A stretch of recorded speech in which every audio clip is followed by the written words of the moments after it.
Hey everyone, and welcome. Today we're going to get our hands a little dirty and talk about the secret superstars of, well, basically every ecosystem on the planet, decomposers. You probably don't think about them much, but they are the ultimate unsung heroes. And trust me, without them, life as we know it would just stop. So let's dig in. First, just for a second, I want you to try and imagine something. A world without any decay. No rot, a forest where every single leaf that falls, every little twig that snaps off a branch, every animal that dies, just stays there, piling up forever. So that brings us to a really critical question. What would actually happen to an ecosystem if all the decomposers just vanished? What would that world really look and feel like? Well, the answer's pretty intense. The planet would literally be buried under its own history. It would just be a massive global pileup of everything that's ever lived and died. There'd be no way to clean it up, no way to recycle any of it. It's a pretty grim picture, right? But luckily, that is not our reality, because our planet has this incredibly efficient, built-in solution, a team that's on the job 24/7, keeping everything in balance. And when I say team, I mean it. This is nature's ultimate recycling crew. They are the janitors, the recyclers, the invisible engine that keeps the entire cycle of life going round and round. And these little recyclers, they have an official name, decomposers. The definition is pretty simple. It's any organism that breaks down dead stuff. Plants, animals, you name it. A really simple job description for a role that is absolutely essential for all life on Earth. So who are these mysterious organisms anyway? Come on, let's pull back the curtain and meet the main players on this incredible team. First up, we've got bacteria. Now we're talking about microscopic, single-celled powerhouses. They are absolutely everywhere, in the soil, in the water, on pretty much every surface, and they are total masters at breaking things down on a molecular level. And then you have their partners in this whole operation, fungi. Now these guys are super fascinating. They look kind of like plants, but they get their energy by eating other organisms. Sometimes living ones, but for our story, the really important part is that they eat dead ones.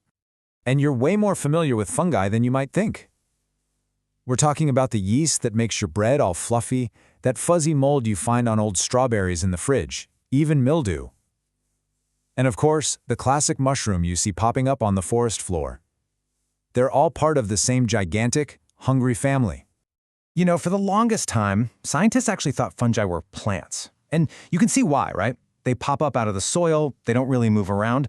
But there is one absolutely crucial difference that sets them apart. Unlike plants, fungi cannot make their own food. They can't do that whole photosynthesis thing with sunlight. They have to get their energy from somewhere else. And that one little detail, that inability to make their own food, is exactly what makes them so important. It's what forces both fungi and bacteria to go on a mission that is vital for every other living thing on the planet.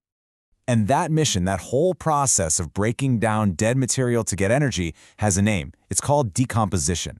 This is the engine that powers nature's entire recycling program. So here's how that cycle works step by step. It's actually pretty elegant. First, an organism dies. Then our cleanup crew, the decomposers, gets right to work, breaking it down. As they do that, they release all those valuable nutrients like nitrogen and phosphorus back into the soil.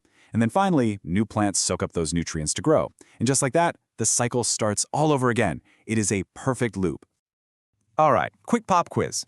Energy and other materials from dead organisms get recycled back into the soil by, who was it again? That's right, decomposers. They are the essential link, the bridge that takes all that locked up energy and matter and returns it to the ecosystem so it can be used again. So let's just zoom out for a second and really appreciate the huge impact these tiny organisms have. Why does all of this matter so much? This quote really just nails it. If you remember one single thing today, let it be this. The most important job that decomposers have is to put nutrients back where they belong, into the soil. And that one job directly helps pretty much everything else. So how do decomposers help plants?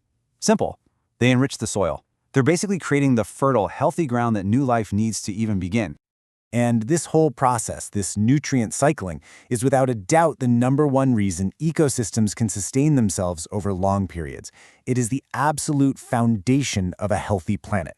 Without it, the whole system would just run out of fuel and completely grind to a halt.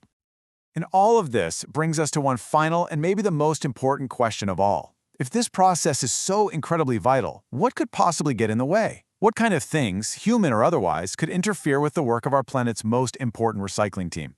It's definitely something to think about as we start to appreciate all that invisible work happening right under our feet.